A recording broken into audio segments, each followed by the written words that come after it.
विधानसभा निवडणुकीचे निकाल लागले आहेत आणि नाशिक पूर्व विधानसभा मतदारसंघामधून सलग दुसऱ्यांदा राहुल ढिकले हे आमदार झालेले आहेत। राहुल ढिकले आपल्यासोबत आहेत।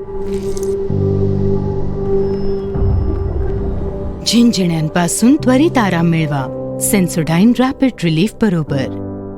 त्यांच्या सकाळपासूनच शुभेच्छांचा वर्षाव सुरू आहे। मोठ्या प्रमाणामध्ये कार्यकर्ते समर्थकांची गर्दी आहे। ही लढाई आमची जी होती ती धनशक्ती विरुद्ध जनशक्ती होती। मी आपल्या चॅनलला आधीच सांगितलं होतं की ही निवडणूक लोकांनी जनतेने हातात घेतली आहे आणि त्याच्यामुळे 88,000चा लीड हा मला मिळाला आहे। 1,57,000च्या वरती मतं मिळालेत आणि त्याच्यामुळे जनतेचं प्रेम, 5 वर्ष ठेवलेला संपर्क आणि केलेली कामं या आधारावर जनतेने मतरूपी आशीर्वाद मला दिलेत। तुमच्या दोन्ही निवडणुका भाजपमधलेच नेते तुमच्या समोर उभे ठाकले होते। पहिली निवडणूक तशीच झाली, दुसरी तशीच झाली। आमच्याकडे विरोधी पक्ष हा नावाला आहे आणि त्याच्यामुळे काही लोकांना महत्त्वाकांक्षा असतात आणि प्रत्येकाला असणं एक ठीक आहे, परंतु त्या राक्षसी महत्त्वाकांक्षेपायी स्वतःचं करिअर उद्ध्वस्त करून घ्यायचं काम हे लोक पक्ष बदलून करतात। कारण भारतीय जनता पक्ष असा आहे की ज्याला भविष्य आहे। आदरणीय देवेंद्रजींच्या नेतृत्वाखाली आपण जर बघितलं तर महाराष्ट्रात सर्वात जास्त जागा BJPने मिळवल्यात आणि त्याच्यामुळे भाजपचं जरी असला तरी शेवटी लोक पक्षाला मानतात, व्यक्तीला मानत नाही। हे याच निवडणुकीतून सिद्ध झालं आहे। ह्या कारकिर्दीमध्ये महत्त्वाचं म्हणजे कुंभमेळा येणार आहे, तुमच्याच मतदारसंघामध्ये आहेत।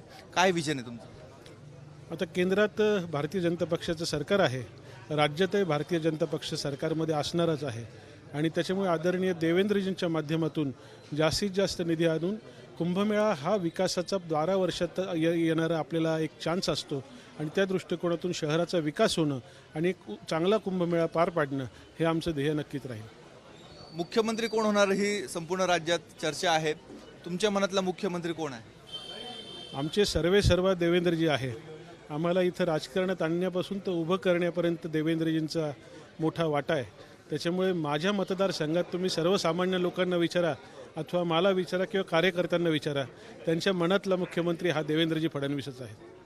हे आहेत राहुल ढिकले। त्यांच्याच मतदारसंघामध्ये 2027 मध्ये कुंभमेळा येणार आहे आणि कुंभमेळ्याच्या पार्श्वभूमीवर मोठं काम त्यांना आपल्या मतदारसंघामधनं उभं करता येणार आहे।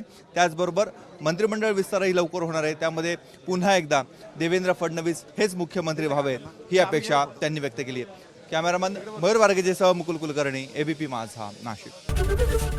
ABP माझा, उघडा डोळे बघा नीट।